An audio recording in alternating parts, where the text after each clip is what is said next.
पाकिस्तान की solar market में इस वक्त क्या चल रहा है? डिमांड बहुत ज्यादा है बट सप्लाई उससे भी ज्यादा है। हमारे यहाँ जितना भी इक्विपमेंट आ रहा है वो चाइना से आ रहा है और चाइना ने ओवर प्रोडक्शन कर लिया है। अब 2 मार्केट्स उसकी बंद हो गई हैं। चाइना के अंदर जितना भी सोलर लगना था वो मैच्योर हो चुका है और चाइना के इस टाइम जो है सरप्लस हो चुका है। उन्होंने कहीं तो डंप करने थे, उसमें पाकिस्तान इस पे इन्होंने बहुत डंप किया। जो लोग सोलर पैनल यूज करते हैं, हुकूमत जो है वो नेट मीटरिंग खत्म कर ग्रॉस मीटरिंग की तरफ आ रही है और नुकसान क्या होगा इससे? फॉर एग्जाम्पल आपने 100 यूनिट बनाए और आपने ग्रिड को दे दिए, वो आप यूज नहीं कर सकते। ग्रॉस मीटर का कॉन्सेप्ट ही है। मतलब मैंने बिजली बनाई, हुकूमत को 20 रुपए की बेच दी और फिर मैंने उसी से वही बिजली वापस ले ली 40 रुपए की। जी ऐसे ही है। क्या ये बात सच है कि मतलब इंडस्ट्री भी जो है वो सोलर की तरफ आ रही है? Everyone is investing on solar. आपके पास इस टाइम जो जनरेशन कैपेसिटी है वो 45,000 मेगावाट के आसपास है, लेकिन आपकी ट्रांसमिशन कैपेसिटी 26,000 है। आपने ट्रांसमिशन में इन्वेस्ट ही नहीं किया, कैपेसिटी कॉस्ट वो आपको पे करनी है। अब प्लांट चले या ना चले, अब आप आईपीपीज को बुला रहे हैं, जीरो रिस्क है, फिर भी आप इतना हाई रिटर्न दे रहे हैं। बिजली को नीचे लाना बहुत इंपॉर्टेंट है। अगर एनर्जी के ये हालात रहे तो मेरा ख्याल है कि इंडस्ट्री मजीद बंद होंगी। तकरीबन 16 आईपीपीज हैं। उन्होंने जो इन्वेस्टमेंट की थी वो तकरीबन 51.8 बिलियन की थी। 2020 तक वो इसमें सिर्फ 415 बिलियन एक्सट्रैक्ट कर चुके हैं। पीटीआई की गवर्नमेंट थी, उनसे ये बात की गई कि अब जो डॉलर है ना यहाँ कहीं लॉक कर लो, ऑलरेडी तुम लोग बहुत ज्यादा मुनाफा इस पे कमा चुके हो। ऑलमोस्ट 160-150 रुपीज पे डॉलर को लॉक किया गया, उससे हमें बहुत फायदा हुआ। आज देख लें आज डॉलर आपका कहाँ है। हमारे बड़े बड़े सियासतदान हैं, ज्यादातर आईपीपीज इनके हैं। पॉलिटिकल इन्वेस्टमेंट्स इन सब के अंदर मौजूद है। पैसा पहले यहीं से बाहर जाता है और फिर घूम के दुबई से वापस आता है और आप बोलते हो कि यार बाहर से इन्वेस्टमेंट आ रही है।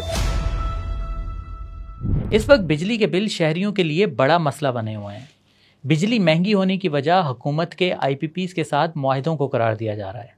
ये मुआहदे कब किए गए, किस हुकूमत ने किए और किन शराइत पर किए गए, और इन मुआहदों की वजह से हमारी मैन्युफैक्चरिंग इंडस्ट्री को क्या क्या प्रॉब्लम्स फेस करनी पड़ रही हैं, हमारी सोलर पैनल मार्केट में क्या चल रहा है। आज की पॉडकास्ट में हम ये सब डिस्कस करेंगे और इस पर बात करने के लिए हमारे साथ मौजूद हैं अबू बकर इस्माइल साहब, जो एनर्जी एक्सपर्ट हैं और सीमेंस के इलेक्ट्रिक एनटीडीसी के साथ काम कर चुके हैं और आजकल अमरेली स्टील के साथ हैं। तो आइए उनसे बात करते हैं। अस्सलाम वालेकुम अबू बकर भाई, कैसे हैं आप? वालेकुम सलाम, ठीक ठाक, आप सुनाएं। बहुत शुक्रिया आपने रफ्तार नाव के लिए वक्त निकाला। स्टार्ट में हम आईपीपीज की बात करते हैं।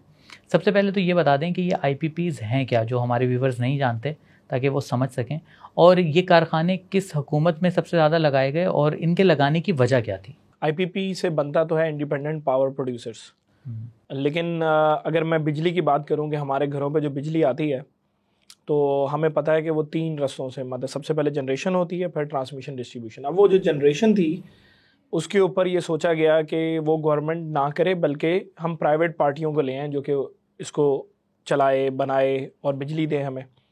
तो इसको आईपीपीज का नाम दिया गया, इंडिपेंडेंट पावर प्रोड्यूसर्स।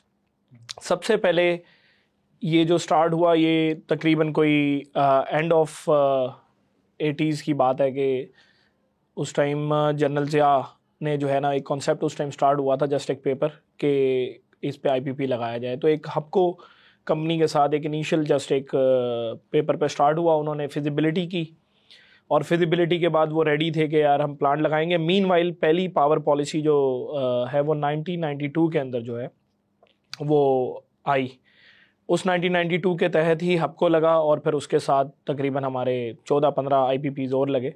उस टाइम पे ये सिचुएशन थी कि आपके पास 2000 मेगावाट तकरीबन आपको जो है वो डेफिसिट था, बट लग 4000 मेगावाट गए थे। ये हमेशा से पाकिस्तान में रहा है कि आपकी प्लानिंग के मेन इश्यूज़ हैं। तो पॉलिसी सबसे पहले ये आई थी, फिर एक सीक्वेंस स्टार्ट हो गया, आपने यहाँ से स्टार्ट लिया तो एक लाइन लग गई। उसके बाद 1992 के बाद 1994 की पॉलिसी है, फिर उसके बाद 2002 की पॉलिसी है, 1998 बीच में आई थी बट वो फेल हो गई थी पॉलिसी, और फिर 2015 की पॉलिसी। इन सब पॉलिसीज़ के तहत लगते रहे हैं बहुत से। अब हर पॉलिसी के कुछ ना कुछ अपने जो है ना प्रोज एंड कॉन्स थे। तो अगर आप ये पूछना चाहेंगे कि यार उस पॉलिसीज़ में ऐसा क्या था और क्यों लोग आए, तो उसमें जो सबसे पहले अगर हम 1992 से स्टार्ट करते हैं तो वहाँ से क्वेश्चन जो राइज़ हुआ, जिसकी वजह से आज हम, जिसे हम कहते हैं कि फंसे हुए हैं आज हम कैपेसिटी ट्रैप के अंदर।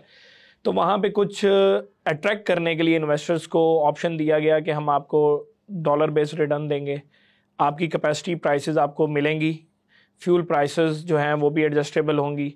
तो आपको मतलब फुली सिक्योर करके एक ऑप्शन दिया गया ताकि सरमायाकारी आए। बिल्कुल बिल्कुल। तो अब उसमें यह है कि जो मैं एनालिसिस अगर हम करें तो उसमें मेरा ख्याल है कि अगर पॉलिसी के अंदर ज़्यादा पॉलिसी मेकर्स का ज़्यादा इशू है, जो मैं समझता हूँ वो ये है कि पॉलिसी मेकर अगर खुद जिसे कहेंगे लूज बॉल देगा, अट्रैक्ट करेगा, तो इन्वेस्टर तो आएगा।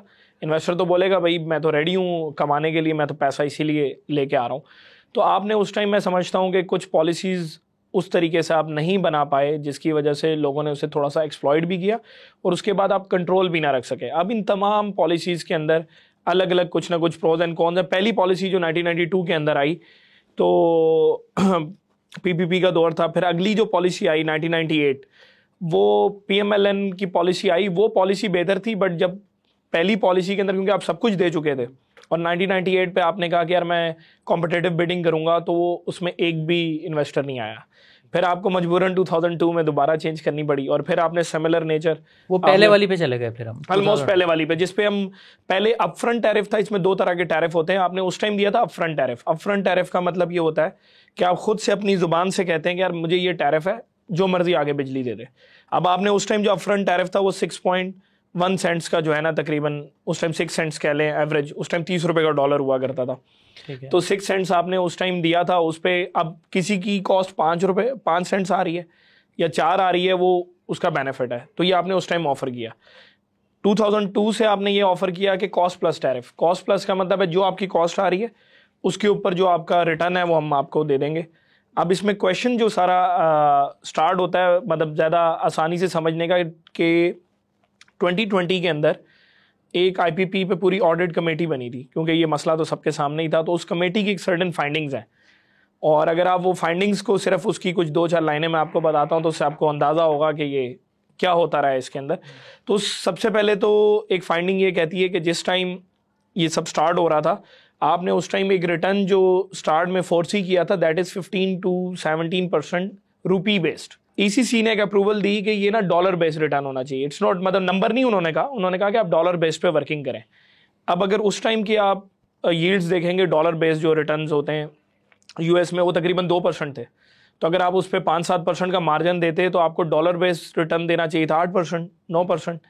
बट किसी ने, मतलब किसने किया, कब किया, ये किसी को नहीं पता। कि आपने आइडिया किसका था कि हमें रिटर्न डॉलर बेस्ड देना चाहिए? ये उनकी डिमांड थी जो इन्वेस्टर कारखाने लगाना चाह रहे थे, या हमने खुद ऑफर किया उन्हें? जो उस टाइम, मतलब जैसे ये हबको और जब ये स्टार्ट हुआ था, तो उस टाइम क्योंकि आपके पास जो स्टार्ट की इन्वेस्टर्स थे वो बाहर से आ रहे थे, तो उनको उनकी सेटिस्फेक्शन के लिए, क्योंकि वो बाहर से आ रहे थे, अपना सब सरमाया भी बाहर से ला रहे थे, तो आपने डॉलर बेस्ड उनको ओके किया कि यार ठीक है, ताकि उनको कोई प्रॉब्लम ना आए। और जो कि रीजनेबल, अगर 7-8% होता तो आई थिंक उसमें कोई इतना मसला नहीं था।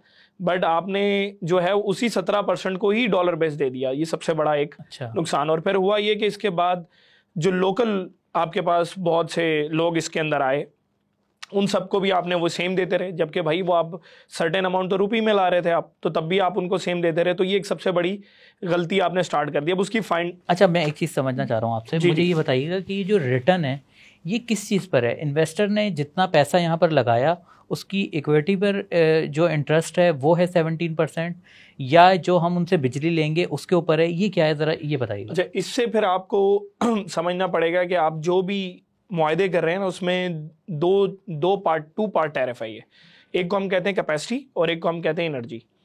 कैपेसिटी के अंदर इटसेल्फ जो है वो मोटे मोटे 2 कंपोनेंट्स हैं।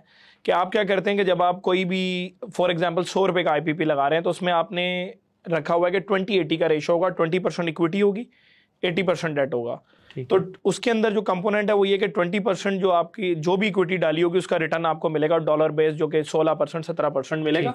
और जो 80% डेट है वो एज इट इज़, जो भी बैंक्स होंगे, वो चाहे फॉरेन है लोकल है, उसकी जो भी डेट रीपेमेंट बन रही होगी वो भी एज इट इज़ आपको देनी पड़ेगी। अब ये कैपेसिटी पेमेंट तो लॉक है, अब आप चलाएं या ना चलाएं, ये कैपेसिटी आपको देनी है, जिसमें आप डेट की पेमेंट्स भी आपको करनी है और आरओई भी आपको ही देना है।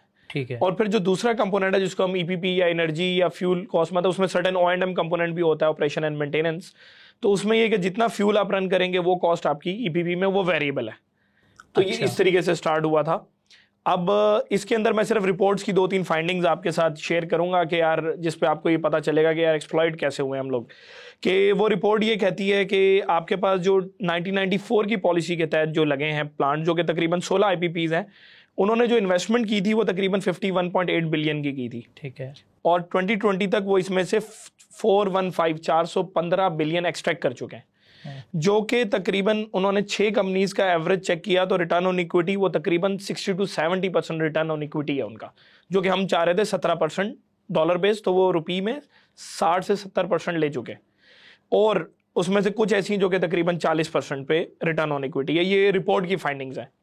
ठीक है। फिर 2002, ये कब से कब तक की रिपोर्ट है? ये 2020 में इशू हुई थी, 2020 में इशू हुई थी, और इसमें हमारे जो साबिक जो है वजारत तवानाई अली साहब जो हैं वो इसको हेड कर रहे थे, और सर्टेन और भी लोग थे इसके अंदर। फिर 2002 की पॉलिसी पे वो लिखते हैं कि इसके अंदर तकरीबन 5.78 बिलियन जो है वो इन्वेस्ट हुआ और 203 बिलियन एक्सट्रैक्ट हो चुके हैं, और जिसमें उसके मुताबिक 87% तकरीबन ROE लोगों ने लिया है उसके अंदर। फिर 2015 की पॉलिसी में वो ये कहते हैं कि तकरीबन 17% IRR कहा गया था, बट USD बेस्ड 27% एक्सट्रैक्ट हुआ और रुपी बेस्ड 43% एक्सट्रैक्ट हुआ। अब क्वेश्चन ये आता है कि यार ये सब हो कैसे रहा था, मतलब कैसे हो रहा है 40%, ये नंबर्स कैसे आ रहे हैं? तो वो रिपोर्ट फर्दर ये कहती है कि इसके अंदर आपने मिस रिपोर्टिंग्स करके आपने किया है। सबसे पहले आपने जो आपका कैपिटल कॉस्ट है, कैपेक्स जो फर्स्ट टाइम है, वो आपने, जिसे हम ओवर इनवॉइसिंग कहते हैं, कि आपने शुरू में ही 10 रुपए की चीज़ को 20 रुपए बता के, 15 रुपए बता के वहाँ से सबसे पहले अपना प्रॉफिट निकाला। ठीक है। फिर आपके पास फ्यूल आ गया, फ्यूल पे आपके पास एक सर्टेन एफिशिएंसीज होती हैं, या जिसको हम हीट रेट भी कहते हैं। फॉर एग्जांपल पावर प्लांट आपका है 40% एफिशिएंट, आपने अप्रूव कराया 38%, तो 2% की सेविंग होती रही आपको हर वक्त, उस तरह भी आप अपने एक्स्ट्रा प्रॉफिट कमाते रहे। तीसरा O&M कॉस्ट, O&M कॉस्ट अगर आपकी 5 रुपये आ रही है तो आप उसको 7 रुपये 8 रुपये रिपोर्ट करते रहे, तो इस तरीके से आपने प्रॉफिट बनाया। तो मैं ये समझता हूँ कि इसमें ज़्यादा मसला हमारे जिन लोगों को इस पर चेक रखना चाहिए था, जो पॉलिसी मेकर्स थे, उनका ज़्यादा कसूर है। अगर आप हर चीज़ को प्रॉपरली चेक करके काम करते तो ये चीज़ें शायद कंट्रोल में रहती। एक चीज़ और, वो फाइंडिंग एक और बात भी कहती है कि जो CPEC के तहत लेटेस्ट हमने कोयले के प्लांट लगाए हैं, साहिवाल में या पोर्ट कासिम पे भी है और एक हब साइड पे भी है, कि उसके अंदर भी जो कॉस्ट उन्होंने, कैपिटल कॉस्ट वो लोग लेके आए हैं, वो दुनिया के अंदर जो एवरेज सिमिलर नेचर के प्लांट्स है उससे काफ़ी ज़्यादा है। तो इस तरीके से हम लोग एक्सप्लॉयट होते रहे IPPs के तहत। तो ये डिफरेंट पॉलिसी, और आज भी हम वहीं खड़े हुए हैं। अच्छा, इन मुआहदों की जो शर्तें हैं अबूबकर भाई, उस पर भी सवाल उठाए जाते हैं। आपको कुछ याद है कि 4-5 कोई ऐसी शर्तें जो लगता है कि यार इन्होंने हमें डिस्ट्रॉय किए है, सबसे ज़्यादा नुकसान इनसे पहुंच रहा है हमें? जैसे कि एक आपने भी कहा कि हमें रिटर्न डॉलर में करना है उनको। जी, जो सबसे पहली चीज़ है वो आपके पास रिटर्न के ऊपर है, कि एक तो ये कि जब आप किसी चीज़ को, जैसे हमें पता है कि यार मैं अगर गवर्नमेंट की सिक्योरिटीज़ में इन्वेस्ट करता हूँ तो वो सिक्योर है और उसका रेट डिफरेंट होना चाहिए, और जहाँ पे मेरा रिस्क आएगा उसका रेट डिफरेंट होना चाहिए। अब आप IPPs को बुला रहे हैं और आपने उसे फुली इंश्योर्ड कर दिया, सॉवरेन गारंटीज दे दी, हर कुछ कर दिया, मतलब फुली सेफ इन्वेस्टमेंट है, फिर भी आप इतना हाई रिटर्न दे रहे हैं। पहली चीज़ तो ये है। और दूसरा आपके पास जो है वो फ्यूल वाली एक बात है कि मतलब रिटर्न पहले डॉलर में, फिर आपके पास हर कॉस्ट पास थ्रू है। उसमें क्लॉज ये लिखा हुआ है कि अगर आप फ्यूल खुद अरेंज करते हैं तो ठीक है, अगर आप किसी गवर्नमेंट एंटिटी से एग्रीमेंट कर लेते हैं, फॉर एग्जांपल हपको ने PSO से किया, PSO से फर्नेस ऑयल सप्लाई करेगा, तो उसके अंदर फिर सारी जिम्मेदारी गवर्नमेंट की अपनी है। ये उसमें लिखा हुआ है कि अगर स्टेट ओन्ड एंटिटी है तो गवर्नमेंट विल इंश्योर कि वो सप्लाई वो करेगी, हर चीज़ वो करेगी। अब उसमें अब इन द एंड कॉस्ट कैसे हाई हो रही है कि हर चीज़ पास थ्रू है, कोई मेरा जीरो रिस्क है, फ्यूल बढ़ रहा है पास थ्रू है, काइबोर बढ़ गया पास थ्रू है, लाइबोर बढ़ गया पास थ्रू है, डॉलर डिवैल्यूएशन होगी पास थ्रू है। तो ये सारे कंपोनेंट्स ऐसे हैं कि यूजर एक्सप्लॉइट हो रहा है और दुनिया में बिजनेस इस तरीके से नहीं चल रहा है। मतलब there is certain risk. Government इदारों का सर्कुलर डेट भी बढ़ रहा है इससे, बैक एंड पे एंगल यही है, बट उसकी थोड़ी सी अगर सर्कुलर डेट का पॉइंट इस तरीके से बढ़ता है कि देखें इन सब चीज़ों की वजह से बिजली के प्राइस बढ़ रहे हैं। बिजली के प्राइस बढ़ रहे हैं तो कॉमन कंज्यूमर अफोर्ड नहीं कर पा रहा, चोरी बढ़ेगी। तो अब आपके पास मेजर जो कंपोनेंट है सर्कुलर डेट बढ़ने के वो 3 है। एक तो आपके पास चोरी की वजह से कुछ यूनिट लॉस हो गए, कुछ लोग आपको बिल आपने दे दिए, मतलब यूज़ भी किया उसने लेकिन वो बिल पे नहीं कर रहा, डिफ़ॉल्ट कर रहा है। एक्स्ट्रा हाई T&D लॉसेज हैं आपकी डिस्कोज के।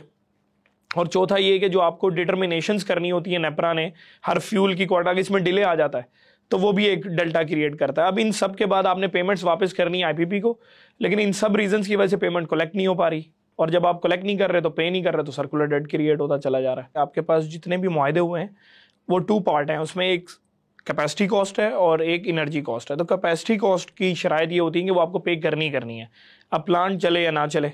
अब उसके अंदर अब अगर एक प्लांट 1000 मेगावाट का लग गया है और आप उससे 0 मेगावाट पे भी चला रहे हैं तो पेमेंट्स आपको देनी है, चाहे 500 पे चला रहे हैं देनी है, 1000 पे चला रहे हैं तो देनी है। यानी अगर 1000 मेगावाट का जो प्लांट है, अगर हुकूमत ये मुआहदा कर चुकी है कि वो 1000 मेगावाट बिजली बनाए ना बनाए, उसे पैसे पूरे देगा। पैसे पूरे देगा। अब इसमें देखें 2 एंगल्स हैं। पूरी दुनिया के अंदर भी कैपेसिटी भी परचेज की जाती है, एनर्जी भी purchase, treated like 2 separate commodities. क्योंकि इसके अंदर आपको ये देखना होता है कि कभी कभार आपको चाहिए अवेलेबल, लेकिन आगे प्लांट अवेलेबल नहीं है तो आप क्या करेंगे, तो आपको मुख्तस करना पड़ता है प्लांट। जैसे कि हम एक एग्जांपल ये ले सकते हैं कि यार आपने जाके जो है वो गाड़ी लीज करानी है और आप गाड़ी बैंक से जाके ले आए। अब आप गाड़ी चलाएं या ना चलाएं, अपने घर में पार्क की हुई है, तो बैंक वाला तो महीने बाद बोलेगा भाई मेरी किस्त दे दो। तो अगर आप उस एंगल से देखें तो ये बिल्कुल सही है। बट होता ये है कि जब आप प्लानिंग करते हैं तो उसके अंदर आपको प्लान करना होता है कि मुझे कितनी कैपेसिटी लेनी है और कितनी नहीं लेनी। आज आप पाकिस्तान की सिचुएशन देखें तो आपके पास इस टाइम जो जनरेशन कैपेसिटी है वो 45,000 मेगावाट के आसपास है, जबकि डिमांड, अगर एक्चुअल डिमांड आ जाए आपके पास तो वो तकरीबन 32-33 हज़ार है, लेकिन आपकी ट्रांसमिशन कैपेसिटी 26,000 है। मतलब आपने ट्रांसमिशन में इन्वेस्ट ही नहीं किया, 26,000 से ज़्यादा आप दे ही नहीं सकते। अब एक लम्हे के लिए आप सोचें कि मैं 26,000 से ज़्यादा अगर डिस्पैच नहीं कर सकता तो 45,000 मैंने क्यों लगाए मैं। तो असल क्वेश्चन तो यहाँ आता है। उसमें सर्टेन मतलब सीजनल इम्पैक्ट ज़रूर होते हैं। तो मेरे ख्याल में अगर आप आइडियली दोनों चीज़ों को साथ साथ चलाते तो आप हो सकता है कि 35,000 मेगावाट 38,000 मेगावाट लगाते और आप ट्रांसमिशन कैपेसिटी को भी बढ़ाते ताकि आप डिस्पैच भी कर सकें। अब कुछ प्लांट ऐसे हैं जो चलना चाहते हैं, उनका अपना कसूर कोई नहीं है, लेकिन आपने ट्रांसमिशन की कैपेसिटी नहीं है तो आप चला ही नहीं पा रहे। ठीक है, और ये डॉलर्स में जाते हैं, ये मतलब सर्टेन अमाउंट, क्योंकि अगर इसमें जो डेट लोकल होगा वो लोकल में जाएगा। लेकिन आज का लोकल डेट भी आप अगर 22-24% पे देंगे तो आप समझ लेंगे वो डॉलर के बराबर ही है। 24% पे ये देंगे और जो फॉरेन लोन होगा वो उसके मुताबिक देंगे और जो ROE होगी वो सब डॉलर भेज देंगे आप सारे का सारा। अच्छा सर, आप ये जो कहानी सुना रहे हैं वो अर्ली 90s से सुना रहे हैं, ठीक है। तो मुझे ये बताएं कि इतनी हुकूमतें आईं और बीच में फौजी डिक्टेटर भी आए, तो इन्होंने इन शराइत को चेंज करने की किसी ने कोई कोशिश नहीं की? जैसे कि मैंने बताया कि दरमियान में 1992 के बाद 98 में आपने पॉलिसी चेंज करने की कोशिश की, बट कोई इन्वेस्टर नहीं आया। और ऑब्वियसली उसके और भी मतलब सिर्फ असल में हमारे पास इन्वेस्टर लाने का प्रॉब्लम पाकिस्तान की ओवरऑल इकोनॉमिक्स भी है, ओवरऑल मसले भी हैं। तो 2002 में आप वापस तकरीबन उसी पॉलिसी पे चले गए। इसके बाद किसी ने भी पॉलिसी चेंज करने की जल्दी कोशिश नहीं की, लेकिन 2013 के अंदर आके 2013 में गवर्नमेंट ने एक नई जनरेशन पॉलिसी दी जिसमें डायरेक्शन इन्होंने क्रिएट की कि हमें फ्यूचर में कॉम्पिटिटिव बिडिंग करनी है और हमें ये डिस्कोज वाले मॉडल से निकल के, इसको हम सिंगल बायर मॉडल कहते हैं कि एक ही बंदा खरीद रहा है सारी बिजली। इससे आपने बायलेटरल या होलसेल मार्केट पे जाना, उन्होंने डायरेक्शन स्टार्ट की यहाँ से। फिर ये चलता रहा, बट अभी तक ये एक्चुअलाइज नहीं हुआ। 2020 के अंदर जो मैंने अभी आपको ऑडिट रिपोर्ट के बारे में बताया, वो कमेटी बनाई इसीलिए गई थी। उस रिपोर्ट की फाइंडिंग्स के बाद फिर उस कमेटी को नेगोशिएशन पे लगा दिया गया कि यार आप इन सब लोगों के साथ बैठें और नेगोशिएट करें। तो उसमें सर्टेन लोग एग्री हो गए थे और उसमें फिर उनके डॉलर को पैक किया गया हर एक के साथ। कौन सी हुकूमत थी ये? ये 2020 में इमरान खान। जी बिल्कुल, PTI की गवर्नमेंट थी। और उन्होंने जैसे फॉर एग्जांपल एक प्लांट जो है वो जब लगा था, जैसे 92 में 30 रुपए का डॉलर हम बात कर रहे हैं, तो उनसे ये बात की गई कि यार 2020 या 2015 में अब जो डॉलर है ना यहाँ कहीं लॉक कर लो, क्योंकि ये फिर डेप्रीशिएट होगा, ऑलरेडी तुम लोग बहुत ज़्यादा मुनाफा इस पर कमा चुके हो। तो फिर सर्टेन लोगों के साथ 160-150 रुपीज़ पे डॉलर को लॉक किया गया, जिसमें मतलब सारे IPPs नहीं है बट मेजोरिटी काफ़ी लोगों के साथ वो लॉक किया गया। ROE बहुत से लोगों का कम किया गया, 15%, 16-17% वालों को 13% पे बहुत से लोगों ने एग्री किया, 13% पे आए। उससे हमें बहुत फायदा हुआ, क्योंकि आप आज देख लें आज डॉलर आपका कहाँ है। तो अगर आपने 160 पे 180 पे जिनको भी लॉक किया था, एटलीस्ट आप 280 वाली डेप्रीसिएशन से आप बच गए। ठीक है। पैरेलल में आपके पास जो है वो, यानी कि अब जो हम उन्हें रिटर्न देते हैं वो 147 या 150 जो भी तय हुआ था उसके हिसाब से देते हैं। जो एग्री कर गए थे उनका वहीं पे लॉक हो गया था। अच्छा, वो अगर भाई ये बताएं कि ये जो IPPs के जो मालिकान हैं ये कौन है? सुना है कि ज़्यादातर जो हमारे बड़े बड़े सियासतदान हैं, ज़्यादातर IPPs इनके हैं। देखिए मैं आपको कुछ नाम बताता हूँ IPPs के, जिससे आप जानेंगे यार कौन लोग होंगे। तो हमारे पास निशाद के IPP है, लक्की का IPP है, अटक का IPP है, टपाल गुल अहमद के IPP हैं, लिबर्टी, एंग्रो, कैपको। और डायरेक्टली जो जिसे कह लेंगे जो सियासी पार्टीज़ हैं वो डायरेक्टली तो नहीं है, but it is the news कि यार ये जो डिफरेंट सेक्टर्स में लोग हैं और जो उन्होंने इन्वेस्टमेंट स्कीम है उनके बैक एंड पे बहुत सी जगहों पे इन्वेस्टमेंट मिक्स है, मतलब फ्रंट पे तो मैं हूँ बट मेरे पास 2 या 3 इन्वेस्टर्स हैं जिनमें से बहुत से पॉलिटिकल हैं और पॉलिटिकल इन्वेस्टमेंट्स इन सब के अंदर मौजूद है। देयर आर स्टोरीज कि आपके पास यहाँ पे बहुत से प्लांट ऐसे हैं जिसमें पैसा पहले यहीं से बाहर जाता है और फिर घूम के दुबई से वापस आता है और आप बोलते हो कि यार बाहर से इन्वेस्टमेंट आ रही है, इवन वो यहीं की पॉकेट से गया हुआ होता है। तो देयर आर सर्टेन स्टोरीज कि यार इस तरीके से भी ये चीज़ें होती रही हैं, मतलब ये सिर्फ इसमें नहीं, हमारे तो अक्सर सेक्टर्स में इस तरह की स्टोरीज है। तो it is similar in power sector कि हमने यहाँ पे भी इसी तरीके से होता रहा है। पाकिस्तान में जो हुआ वो तो आपने बता भी दिया और हम देख भी रहे हैं। ये बताएं कि जो दुनिया में IPPs क्या इसी तरह चलते हैं, दूसरे मुल्कों में भी इसी तरह के मुआहदे होते हैं जो मतलब यहाँ हुए हैं? इसके अंदर आज से मतलब जैसे अगर मैं पाकिस्तान की भी बात करूं तो ये जो वापडा, पहले आपको पता है कि एक ही कंपनी होती थी पूरे पाकिस्तान में वापडा, और हमें पता है कि यार वो सारे काम मतलब जनरेशन से लेके एंड तक डिस्ट्रीब्यूशन तक वही करती थी। और फिर आपने ये 1992 की पॉलिसी के साथ ही आपने एक स्ट्रेटेजिक प्लान लेके आए कि यार वापडा को स्प्लिट करना है, और 1997 में आपने नेपरा बनाई और 98 में आपने स्प्लिटिंग कर दी, मतलब सारे डिस्कोज बना दिया आपने, ये गैपको, हेस्को, फेस्को और इसी तरह NTDC सब अलग कर दिया। ये पूरी दुनिया के अंदर भी ये 90s और अर्ली 2000 के अंदर इस चीज़ को इसी तरीके से किया गया था कि आपने सेक्टर्स को अलग अलग किया और आपने बोला कि यार इसमें कंपटीशन तभी आ सकता है जब जनरेशन के अंदर लोग अलग आएँ, सप्लाई के अंदर लोग अलग आएँ और ख़ुद आके इसमें इस कमोडिटी मतलब इतनी बड़ी हो चुकी है, अब मेगावाट्स वाइज बहुत बड़ी हो चुकी है। बट उसके अंदर असल पॉइंट वही है कि कंपटीशन तो सिमिलर नेचर में आपके मतलब पैरेलल में टर्की के अंदर बहुत करीब में ये सारी सिमिलर एक्सरसाइज हुई थी, इंडिया के अंदर भी हुई थी। तो स्टार्ट के अंदर तो आपने एक आध बार लोगों का आप ले आए और जब लोगों ने आके चलाया और आपने देख लिया यार मेरा कोई रिस्क नहीं है, हर चीज़ सही चल रही है, तो उसके बाद चीज़ें शिफ्ट हो गई।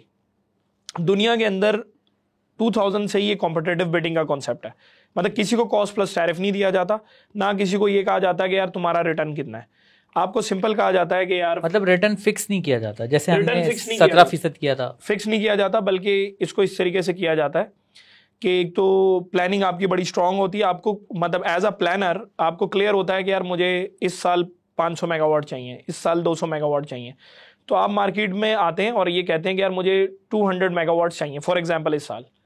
तो डिफरेंट पार्टीज को आप बोलते हैं आ जाओ, तो अब उसमें पार्टी आके ये नहीं बताती कि मैं क्या लगाऊंगी या कैसा प्लांट लगाऊंगी, वो खुद सिक्योर करती है आपको। आप कंपटीशन करते हैं रेट पे, एक पार्टी आके बोलेगी मैं 5 रुपए यूनिट दूंगी, एक पार्टी आके बोलेगी 4 रुपए दूंगी, 4.5 दूंगी, तो जो सबसे लोवेस्ट होगा उससे मैं ले लूंगी। उससे क्या होता है, अभी आपने हर चीज़ पास थ्रू रखी हुई है, O&M बढ़ता है, आप बोलते हैं कि यार ले लो, जिसमें हमने बात की कि ओवर इनवाइसिंग भी होती है, सारी चीज़ें, फ्यूल बढ़ता है, हर चीज़। अब ये सारा हेडेक उनका है, मतलब सर्टेन चीज़ें कवर ज़रूर होती हैं बट उसमें ये होता है कि अब एक बंदे ने अगर कंपटीशन जीतना है, हो सकता है एक बंदा अगर ROE 15% रख रहा है तो एक 14 रखेगा, एक 12 रखेगा, एक अगर एफिशिएंट प्लांट 40% का ला रहा है तो एक हो सकता है 45% का, टेक्नोलॉजी भी अच्छी लाएगा। तो पूरी दुनिया में कॉम्पिटेटिव बिडिंग के थ्रू लोगों ने प्राइसेस को नीचे लेके आए।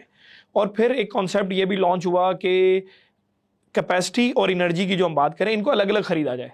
मतलब आपने ऐसा नहीं किया कि आपने 45,000 मेगावाट लेने तो आपने सारी कैपेसिटी 45,000 खरीद ली, आपने बोला यार 30,000 मैं कैपेसिटी खरीदूंगा, 15,000 मैं ओपन रखूंगा। ओपन का मतलब ये है कि मुझे उसको कैपेसिटी नहीं देनी, जरूरत पड़ेगी तो हाँ, क्योंकि इसमें होता इस तरीके से है कि हर एक के कमाने के अपने तरीके होते हैं, प्लांट के भी। कैपेसिटी का मतलब ये हो गया कि वो प्लांट आपके लिए डेडिकेट है, वो किसी को बिजली नहीं दे सकता, वो आपके हुक्म पे खड़ा हुआ है, आप कहें कि यार चला दो, आप कहें तो बंद कर दो। मतलब उसका अगर आप देखें तो कसूर नहीं। मैं ये बता रहा हूँ कि सेंटर में पॉलिसी मेकर्स और जो चेकर्स हैं या रेगुलेटर, उसका भी बहुत बड़ा रोल है इसके अंदर। अभी आपने कहा कि हमारी जो बिजली पैदा करने की सलाहियत है वो 45,000 है। जब हमें पता है कि हमारी सप्लाई करने की सलाहियत 26,000 मेगावाट है, तो हम 45,000 मेगावाट क्यों बना रहे हैं?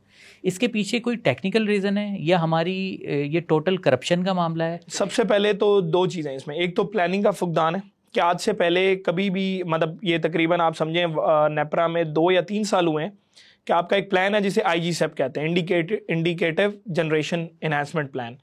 इससे पहले बनता ही नहीं था प्रॉपर।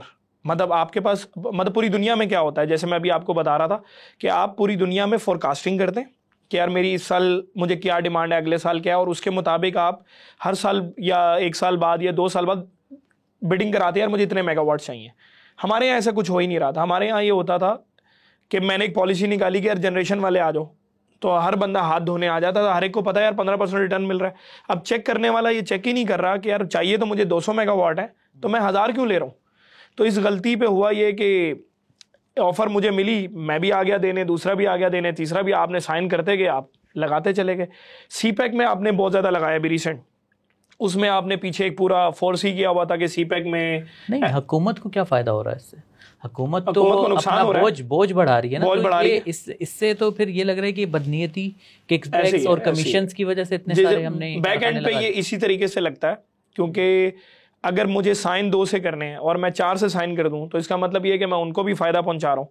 और सीपैक की मैं इसलिए बात कर रहा था कि सीपैक के टाइम पे ये सोचा गया था कि यहाँ पे सीपैक के साथ इंडस्ट्रीज भी लगेंगी तो वो प्लांट्स वहाँ पे यूज़ हो जाएंगे, तो वो ऐसा कुछ हुआ भी नहीं। तो सीपैक में भी आपने बड़े बड़े प्लांट्स जो है ना वो लगा दिए। तो असल जो है वो प्लानिंग का इशू है, टोटली प्लानिंग का इशू है, क्योंकि जब भी आप जनरेशन का प्लान करते हैं तो हमेशा ट्रांसमिशन साथ ही प्लान होती है। तो आप जनरेशन आपने बगैर प्लानिंग के लगाई, मतलब आप आए, आपको भी मैंने साइन करके बोला यार इसका भी लगा दो, दूसरा है उसका भी लगा दो, मैंने देखा ही नहीं कि यार मुझे असल रिक्वायरमेंट क्या है और मुझे ट्रांसमिशन कितनी चाहिए।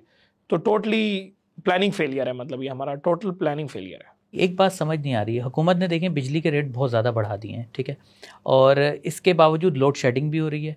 और दूसरी बात ये है कि जो हम इतनी महंगी बिजली दे रहे हैं तो इससे सर्कुलर डेट क्यों नहीं कम हो रहा? इसके अंदर सबसे पहले तो बिजली महंगी होने के रीजंस जो हैं वो तो हमने डिस्कस कर लिए हैं। वो सारे वही हैं कि हर कॉस्ट पास थ्रू है, किसी का कोई रिस्क नहीं है, हर चीज़ कस्टमर पे आ जाती है इन द एंड, ठीक है। और आप वो बढ़ाते चले जा रहे हैं, डॉलर डीवैल्यू होता चला जा रहा है। अगर हमारी इकोनॉमी ठीक होती तो शायद आज हम इस माहौल पे ना होते, मतलब ना डॉलर इतना डीवैल्यू हुआ होता, ना मसले होते। अब सर्कुलर डेट क्यों बढ़ता चला जा रहा है, उसमें ये कि ये प्राइस तो बढ़ा के हमें कस्टमर पे पास थ्रू करते हैं, बट जितनी भी प्राइस बढ़ाते हैं दोबारा से 2-3 इश्यूज इनके हाथ से नहीं कंट्रोल हो रहे। एक तो बैड गवर्नेंस ऑफ डिस्कोज, कि आपके पास लॉसेस बहुत ज़्यादा हैं।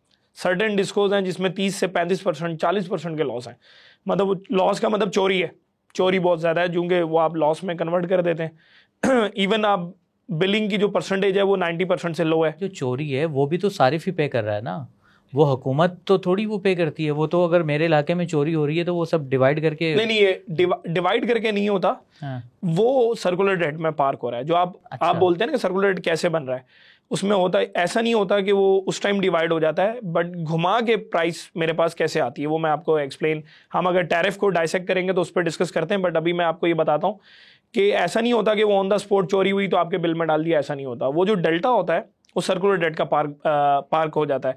अभी अगर मैं सिर्फ लास्ट ईयर की बात करूँ तो डिस्कोर्स का जो लॉस है वो तकरीबन 400 बिलियन का लॉस है। अब वो 400 बिलियन जो है वो क्योंकि गवर्नमेंट ने देना था, मतलब गवर्नमेंट ओन्ड है, अगर प्राइवेट होता तो शायद डिफरेंट इसके अंदर पॉइंट्स आते हैं, बट 400 बिलियन क्या होगा, 400 बिलियन जाके सर्कुलर डेट का पार्ट बन जाएगा।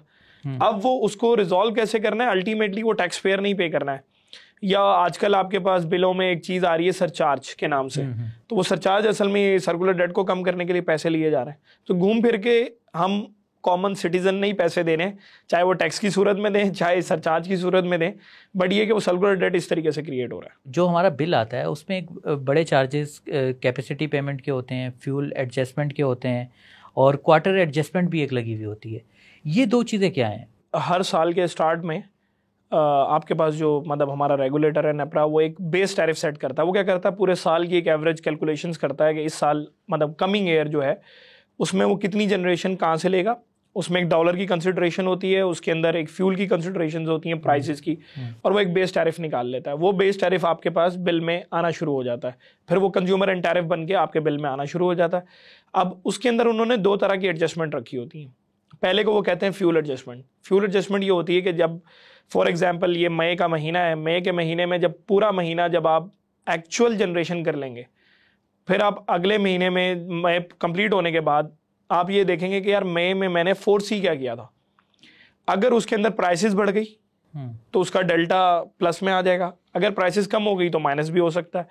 और अगर आपने ये सोचा हुआ था कि फॉर एग्जांपल मैं विंड या सोलर से या हाइडल से एक बिजली लूंगा सस्ती वाली, और वो नहीं ले सके आप, उसकी जगह आपको फर्नेस ऑयल चलाना पड़ गया, तो उसका डेल्टा भी पॉजिटिव हो जाएगा। तो वो आपकी मंथ में एडजस्ट होकर आता है as a fuel price adjustment, पहली चीज़। ठीक है। फिर क्या होता है कि आपके पास हर क्वार्टर पे, हर 3 महीने बाद आपने एक और एडजस्टमेंट रखी हुई होती है जिसको आप क्वार्टर एडजस्टमेंट कहते हैं, जिसमें क्या होता है कि आपके पास जो कैपेसिटी पेमेंट्स हैं वो आपने मेजरली हमने बात की 3 चीज़ों पर डिपेंड कर रही है। डॉलर पे, एक आपके पास काइबोर और लाइबोर पे मेजरली। तो इनमें जब वेरिएशंस आती हैं तो आप क्या करते हो, हर 3 महीने बाद इसको एडजस्ट करते हो। और अल्टरनेटिवली डिमांड पे भी ये डिपेंड कर रही हैं। वो इस तरीके से कि आपके पास जो टोटल कैपेसिटी पेमेंट जो कि लास्ट ईयर 2.1 ट्रिलियन थी, वो आप डिवाइड करते हो कितने यूनिट मैंने बेचे हैं, तो आप पर यूनिट पे कॉस्ट आ जाती है। अगर वो कंजम्पशन जो पिछले 1 साल से हो रहा है कि आपकी कम होना शुरू हो जाएगी, तो आपके पास क्या होता है, पर यूनिट पे कैपेसिटी कॉस्ट हाई हो जाती है, तो वो आप एडजस्ट कर लेते हो क्वार्टरली एडजस्टमेंट में। तो आपके बिल में पहले आप बेस टैरिफ देते हो, फिर आप फ्यूल एडजस्टमेंट देते हो, फिर क्वार्टरली देते हो, फिर आपके पास सरचार्ज आ जाता है, जो कि सर्कुलर डेट में एक सर्टेन पेमेंट्स हैं जो कि इन्होंने आम कंज्यूमर के ऊपर वो भी पार कर दिया। अच्छा, एक चीज़ और मुझे ये बताएं कि हम जो है ये जो IPPs लगाते हैं, ये हमेशा फ्यूल और या मतलब गैस से जो चलने वाले हैं वही क्यों लगाते हैं? मतलब हमें पता है कि हाइड्रो जो है वो सस्ता पड़ता है, कोल सस्ता है, फिर सोलर की तरफ हम जा सकते हैं, तो इसी तरह के कारखाने क्यों लगाते हैं हम? नहीं, ऐसा नहीं है। IPPs जो स्टार्ट के अंदर जो मतलब 90s वाली जो पॉलिसीज़ हैं उसमें तो सारे थर्मल लगे थे, जिसमें मतलब ऑब्वियसली वहाँ पे भी हमारी एक गलती ज़रूर थी कि हमने बहुत से RF बेस्ड लगाए। उस टाइम हमने फोर्स ही नहीं किया, पर वो बहुत महंगे हो गए। बट जो आपकी ये 2000 का एरा है आगे जाके, इसमें 2006 में हमने एक रिन्यूएबल पॉलिसी निकाली थी, जिसके तहत स्टार्ट में ही अच्छे खासे आपके पास कोई मतलब 15 के आसपास विंड IPPs लगे, फिर उसमें सोलर के कम लगे थे, 3-4 लगे। फिर उसके बाद अभी रिसेंटली उसी नई पॉलिसी हम 2019 में लाए, बट पुरानी पॉलिसी के तहत ही अभी रिसेंटली भी विंड 3-4 साल हुए हैं, मेरा ख्याल है 2-3 साल हुए हैं और लगे हैं। तो आपके पास विंड में भी सारे IPPs हैं, गवर्नमेंट ऑन कोई प्लान नहीं है, और सोलर के अंदर भी सारे IPPs हैं। गवर्नमेंट का सिर्फ वो एक बहावलपुर कायदे आजम वाला जो है सिर्फ वो एक था, तो इसके अंदर भी सारे। और हाइडल में भी अब IPPs अच्छे खासे हैं, तकरीबन आपके पास 5-6 IPPs हैं, और अभी और आ रहे हैं नेक्स्ट 5-6 सालों में अच्छे खासे नए आ रहे हैं। तो हर टेक्नोलॉजी में इस टाइम IPPs हैं हमारे पास। ठीक है, अगर कोई IPP जो है वो हाइड्रल से चल रहा है या सोलर से चल रहा है या विंड से चल रहा है, तो हुकूमत उससे जो बिजली ले रही है तो वो तो जाहिर सी बात है सस्ती ले रही होगी ना उससे, या वो भी उसी रेट पे ले रही है जो गैस और जो फ्यूल से बन रही है? मतलब रेट में तो डिफरेंस है, बट उसके अंदर भी 2 इश्यूज हैं। उसमें भी ये कि जो पुराने वाले हमारे मुआहदे थे, जो खैर उस टाइम टेक्नोलॉजी महंगी थी, जो हमने तकरीबन आप समझ लें कि 2011, 10, 11, 12 में जो लगे विंड, वो काफ़ी मतलब तकरीबन 7-8 सेंट्स के ऊपर प्राइस थी उनकी।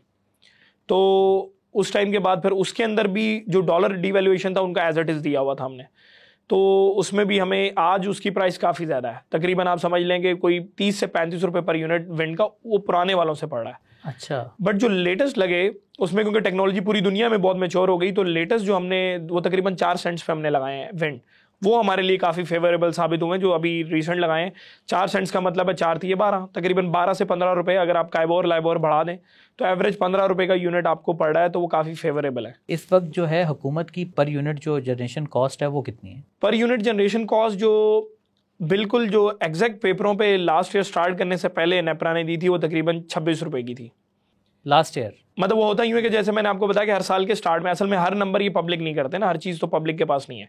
बट अगर मैं लास्ट मंथ का देखूं कि एवरेज मैं अगर क्वार्टरली और फ्यूल एडजस्टमेंट डाल दूं, तो तकरीबन जो PPP प्राइस जिसे हम कहते हैं पावर परचेज प्राइस, वो तकरीबन 30 रुपये के आसपास है। सर हमारे बिल में तो 54 रुपये लग के आ रही है, मेरे घर पे जो बिल आता है वो 54-55 रुपये पर यूनिट आ रहा है। अब उसके अंदर जो आपकी पावर जनरेशन प्राइस है उसके बाद उसमें लॉसेज ऐड होते हैं, मतलब जो आप T&D लॉसेज हमारे तकरीबन 18 मतलब 15% एवरेज डिस्कोज के लॉस है और 3% NDDC का, तो 18% हो गया।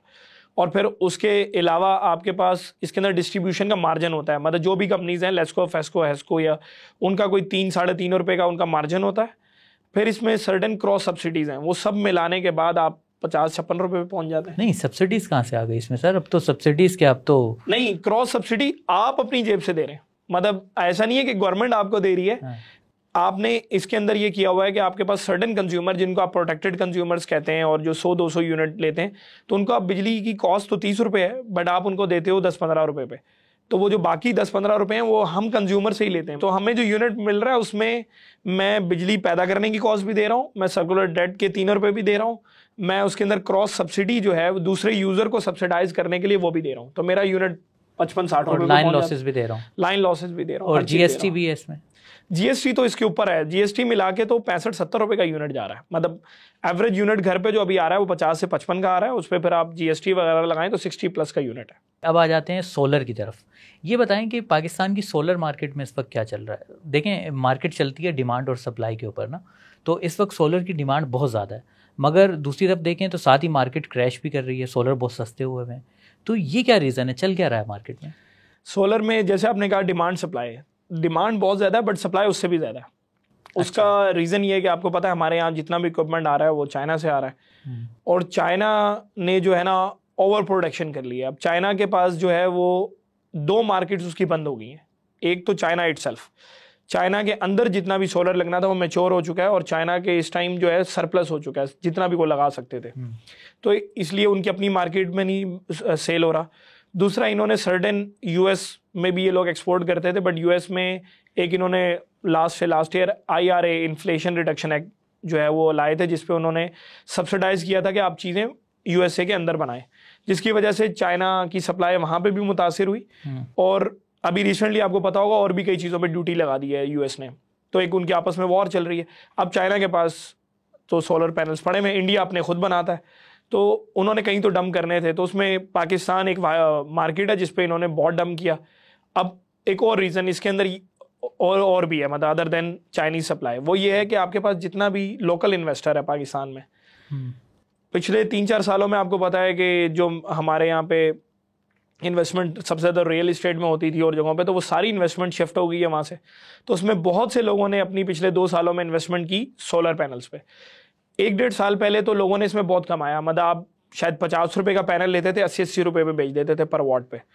तो देखा देखी और लोग भी आ गए, तो पिछले कुछ महीनों में इतने ज़्यादा लोगों ने वहाँ से ख़रीदारी करके यहाँ पे वेयर हाउसेज भर दिए पाकिस्तान के अंदर, तो रिवर्स हो गया मामला कि सप्लाई बहुत ज़्यादा हो गई। अब इन्वेस्टर को 1-2 रुपये भी मिल रहे हैं तो वो बोल रहा है यार मेरे पैसे जो है वो खुले कराओ, तो वो 37 रुपये पे मंगा के 40 का भी बेच रहा है, 38 का भी बेच रहा है। तो ये मतलब 2 बड़े रीज़न है, एक तो चाइना से सप्लाई बहुत ज़्यादा है और आपकी लोकल इन्वेस्टर ने इन्वेस्टमेंट बहुत ज़्यादा कर दी है इसके ऊपर। अच्छा अबूबकर भाई, एक बात और भी चल रही है, बहस चल रही है कि हुकूमत जो है वो नेट मीटरिंग ख़त्म कर ग्रॉस मीटरिंग की तरफ आ रही है। जो लोग सोलर पैनल यूज़ करते हैं डायरेक्टली उनको हिट किया जाएगा। ये क्या है? ये दोनों, पहले तो दोनों जो मीटर्स हैं इनमें फ़र्क बताएं कि ये ग्रॉस क्या होता है और नेट मीटर क्या होता है, और नुकसान क्या होगा इससे?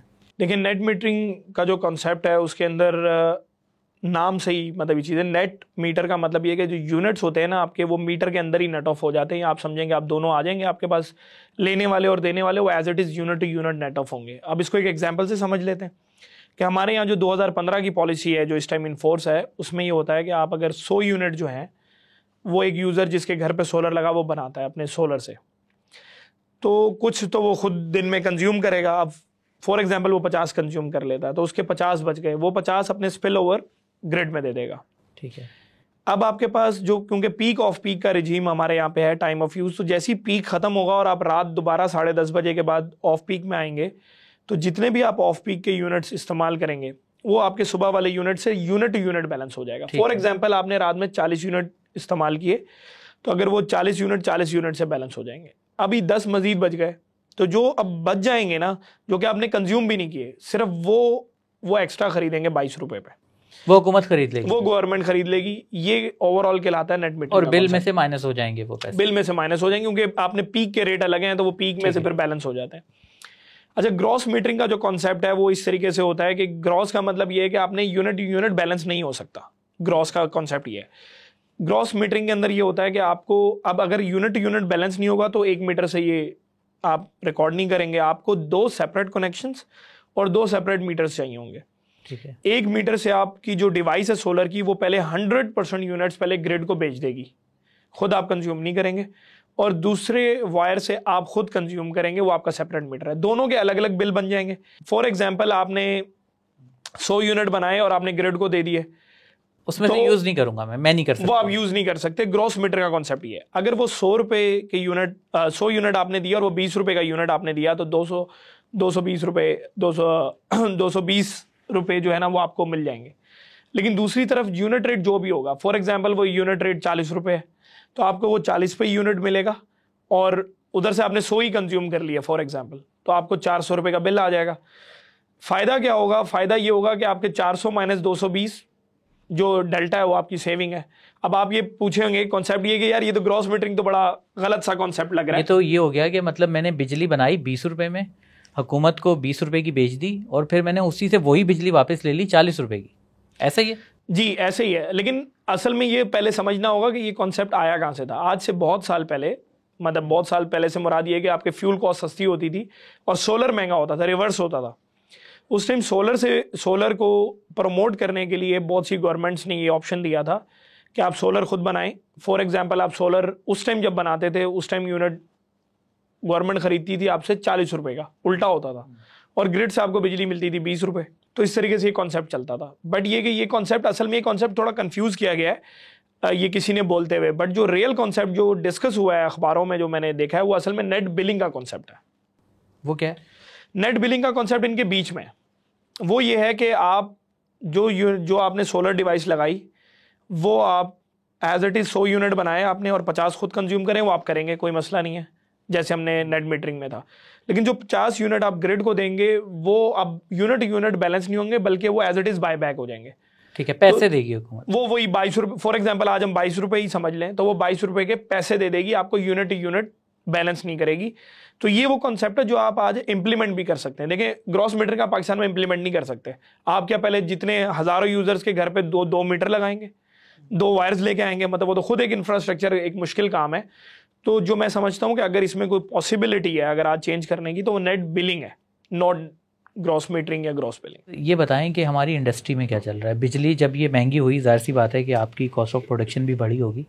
तो आप अमरेली स्टील के मैनेजर भी हैं, तो आपने ये जो कीमतें बढ़ी, आपने इसको डायरेक्टली जो है कस्टमर पर पास ऑन कर लिया? आपकी सेल्स पर भी कोई असर आए हैं या नहीं आए? देखिए, जो इस टाइम जो सिचुएशन है वो आपके पास, जैसे हम पहले सप्लाई डिमांड की बात कर रहे थे कि पास थ्रू कॉस्ट तो सिर्फ तब होती है जब आपके पास किसी चीज़ की डिमांड ज़्यादा और सप्लाई कम हो, तो ही आप कॉस्ट फुली पास थ्रू कर सकते हैं। बट आज की सिचुएशन बिल्कुल डिफरेंट है। आज इकोनॉमी डाउन होने की वजह से डिमांड है नहीं और सप्लाई बहुत ज़्यादा है, मतलब और भी रीजंस हैं। तो सप्लाई ज़्यादा होने की वजह से हम कॉस्ट कोई भी पास थ्रू नहीं कर पा रहा, तो इवन हम अपनी ओरिजिनल कॉस्ट से नीचे भेज रहे हैं और हम लॉस में भी। अगर आप मतलब we are a public listed company, तो आप पब्लिक लिस्टेड कंपनी में देखेंगे कि वी आर एट लॉस। तो ओवरऑल आपके पास इसका इम्पैक्ट बहुत ज़्यादा है, लोकल इंडस्ट्री पे भी है और एक्सपोर्ट पे भी है, कि आपके पास क्योंकि बिजली महंगी हो रही है तो आप अनकॉम्पिटिटिव होते जा रहे हैं पूरी दुनिया के साथ। तो बिजली को नीचे लाना बहुत इंपॉर्टेंट है, क्योंकि energy is one of the main factor के जिससे आप पूरे मतलब जो है, चाहे वो इंडस्ट्री हो चाहे आपकी पूरी इकोनॉमी हो, जो चलती है। अगर एनर्जी के ये हालात रहे तो मेरा ख्याल है कि इंडस्ट्री मज़ीद बंद होंगी, क्योंकि ऑलरेडी काफ़ी ज़्यादा इंडस्ट्री बंद हो चुकी है पाकिस्तान में। अच्छा, मेरी अभी इंडस्ट्री में 2-3 लोगों से बात हो रही थी, तो उन्होंने मुझे ये कहा कि जो इंडस्ट्री ने थोड़ा बहुत प्रॉफिट कमाया भी है, कि उन्होंने प्रोडक्शन बढ़ानी थी अपनी या नई मशीनरी लगानी थी, अब वो इन्वेस्ट कर रहे हैं सोलर पैनल लगाने में। तो क्या ये बात सच है कि मतलब इंडस्ट्री भी जो है वो सोलर की तरफ आ रही है? जी बिल्कुल। इसका रीज़न आपके पिछले सवाल से लिंक है कि अब अगर मुझे compete करना है किसी के साथ, तो असल जो अब सबके लिए मेजर इनपुट है वो एनर्जी है, कि एनर्जी कॉस्ट इतनी हाई हो चुकी है कि एवरीवन इज़ फोकसिंग कि यार मैं इसको कैसे नीचे करूं। तो उसमें आज की अपॉर्चुनिटी यही है कि सोलर सस्ता है, तो everyone is investing on solar, के यार मैं जितना इन्वेस्ट कर सकता हूं। क्योंकि फॉर एग्जांपल आप ग्रिड से बिजली लेते हैं 50 रुपए की और आप सोलर से जनरेट करते हैं 15 रुपए की, तो आप बोलेंगे कि यार एक एवरेज हो के मुझे 50 से मैं 45 पे आऊँगा, 40 पे आऊँगा, तो एटलीस्ट कॉम्पिटेटिव हो चुका हूँ। तो everyone is investing on solar, renewables and even bagasse और बायोमास। पाकिस्तान में बायोमास के ऊपर भी बहुत ज़्यादा इन्वेस्टमेंट हो रही है इस टाइम। अच्छा अबू बकर भाई, ये तो अजीब मुश्किल में हम फंस गए हैं कि इंडस्ट्री जो है वो सोलर की तरफ जा रही है, और जाहिर सी बात है कि अगर आप लोग सोलर की तरफ जाएंगे तो हमारी कैपेसिटी पेमेंट तो चार्जेस तो बढ़ते जाएंगे और वो बढ़ रहे हैं। तो ये तो अजीब मुश्किल में फंस गए हैं हम, इससे कैसे निकलेंगे हम? इसका रास्ता क्या निकलने का? देखिए, जो इंडस्ट्री है ना, सिर्फ इंडस्ट्री का इम्पैक्ट नहीं है। अगर आप मतलब जो अभी मैं ओवरऑल बात करूँ कि इंडस्ट्री सोलर थोड़ा बहुत लगा भी ले तो उसकी ओवरऑल कंजम्पशन बहुत ज़्यादा होती है। और अगर आप हमारा मिक्स देखेंगे ना 100% कंजम्पशन का, तो उसमें इंडस्ट्री कोई 30% के आसपास है। मेजॉरिटी हमारा जो है 50% से ऊपर रेजिडेंशियल है।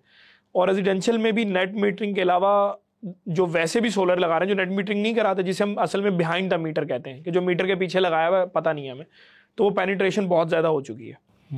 अब कैपेसिटी पेमेंट्स जो हैं वो अल्टरनेटिवली पे तो करनी पड़ेंगी किसी ना किसी को, चाहे वो टैक्स पेयर, मतलब यहाँ से नहीं पे करेंगे तो घूम फिर के टैक्स की सूरत में आपसे ले ली जाएंगी।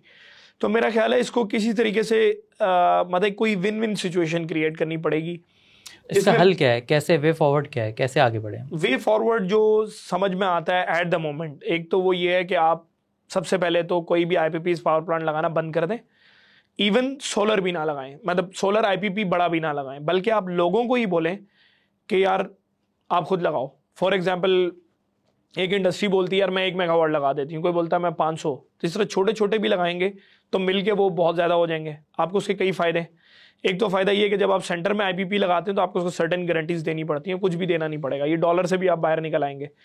अच्छा, लोगों ने तो लगाना ही लगाना है, तो अब आप इसको थोड़ा सा बैलेंस करें। इसमें यह कि दिन के अंदर जो आपके दिन के 6 घंटे कह लें मेनली, जिसमें धूप ज़्यादा होती है, तो उसमें आप क्या सेंट्रल पावर प्लांट्स आपको कुछ बंद करें और आप इसको यूज़ करें। और दूसरा, आपको असल में बैटरीज के ऊपर इन्वेस्ट करना पड़ेगा। सर सेंट्रल पावर प्लांट्स कैसे बंद करें? तो कैपेसिटी चार्जेस तो देने हैं हमें। हाँ, ये ऑफसेट इस तरीके से होंगे कि अगर मैं कोई जैसे RLNG का प्लांट है या डीजल का प्लांट है या फर्नेस ऑयल का, इनकी जो सिर्फ फ्यूल कॉस्ट है उनका रेट ही 30 रुपए है या 30 से भी ज़्यादा है। मैं तो एक एग्जांपल दी है। सोलर से जो आप बिजली ग्रिड से आज आप खरीद सकते हैं ना, इसको हम दुनिया में फीड इन टैरिफ कहते हैं कि अगर हम फीड इन टैरिफ 15 रुपए पे लेना, मैं गवर्नमेंट एक ओपन कह दे कि यार मैं 15 रुपए में सोलर से बिजली लेने के लिए रेडी हूँ, कोई भी लगा ले, फॉर एग्जाम्पल दे रहा हूँ, या 20 रुपए भी बोल दे। अब मैंने एक यूनिट डीजल पे या उस पर सिर्फ मुझे एनर्जी में 30 रुपए का लेना था, तो अगर मैं 20 का ले लूँगा वो यूनिट, तो 10 रुपए बच जाएंगे। वो 10 रुपए मुझे हेल्प करेंगे कैपेसिटी पे करने के अंदर। तो ये एक तरीक़ाकार है इसको पे करने का आगे जाके, मुझे लगता है। और बाकी आपको लॉसेस कम कर रहे हैं, मतलब अगर फॉर एग्जांपल आपके 18% के लॉस हैं, अगर आप 10% पे ले आए तो 8% के यूनिट्स तो वो बच जाएंगे आपके। तो मतलब छोटे छोटे कई ऐसे एलिमेंट्स हैं जिस पे आपको काम करके आप अल्टीमेटली जो है ना वो इस सेक्टर को बेहतर कर सकते हैं। सर ये बताएं कि हमारे लाइन लॉसेस हैं कितने, अगर हम इसे कंपेयर करें दूसरे मुल्कों से, तो क्या हमारे बहुत ज़्यादा लॉसेस हैं? जी, हमारे पास जो एवरेज डिस्कोस के लॉसेस हैं वो तकरीबन 16.5% हैं, और ट्रांसमिशन में NTDC के लॉसेस 3% है, मतलब रफली कह लूँ तो 20% हो गए। और दुनिया के अंदर ये रेशो तकरीबन 10% है, मतलब 7 से 8% डिस्ट्रीब्यूशन लॉस होता है और 2% ट्रांसमिशन लॉस होता है। तो ऑलमोस्ट हम डबल पे खड़े हैं। तो ये यूनिट सारे लॉस होते हैं। तो ये एक नंबर है कि जिस पे हमें बहुत ज़्यादा वर्क करना पड़ेगा इसको इम्प्रूव करने के लिए। क्या हम अपने जो ट्रांसमिशन लाइन है इस पर हम इन्वेस्ट कर रहे हैं अभी भी, या अभी भी नहीं कर रहे? क्योंकि हमारे पास बिजली बनाने की सलाहियत तो बहुत ज़्यादा है, तो मगर ट्रांसमिशन की तो नहीं है, तो ट्रांसमिशन पर इन्वेस्टमेंट है हमारी? जी बिल्कुल, इन्वेस्टमेंट अभी इसके अंदर, जैसे मैंने पहले बताया कि आज से कुछ साल पहले तक तो प्रॉपर प्लानिंग नहीं हो रही थी, बट पिछले 2-3 सालों से इन्होंने प्लानिंग शुरू की है। तो अभी रिसेंटली जब भी आपके पास एक जनरेशन प्लानिंग होती है तो उसके फ़ौरन एक और प्लान होता है जिसे ट्रांसमिशन सिस्टम एक्सपेंशन प्लान कहते हैं। तो वो NTDC ने सबमिट करवाया है, जिसमें उसने अपनी इन्वेस्टमेंट्स भी सारी बताएंगे पूरे पाकिस्तान में, वो कहाँ कहाँ इन्वेस्टमेंट करेगा, कहाँ कहाँ ट्रांसमिशन लाइन डालेगा, जिससे ये जो बॉटलनेक्स आ रही हैं ये कवर हो जाएंगी। तो अभी भी आपके पास मतलब प्लान दे दिया उसने, वो अप्रूवल्स होंगी। अब असल यही चीज़ है कि वो एग्जीक्यूट भी हो जाए। तो वो अच्छे प्लान है काफ़ी। अगर वो अगले 2 सालों में आप कर लेते हैं तो ये 26,000 से आप कंफर्म जो है ना 33-34,000 की तरफ मूव कर जाएंगे, अगर वो आप सारे प्लान एग्जीक्यूट कर लेते हैं। सही, चलें, बहुत शुक्रिया अबू बकर साहब, आप तशरीफ़ लाए हमारे स्टूडियो में, बहुत शुक्रिया। इंशाल्लाह दोबारा फिर मुलाकात होगी आपसे। शुक्रिया।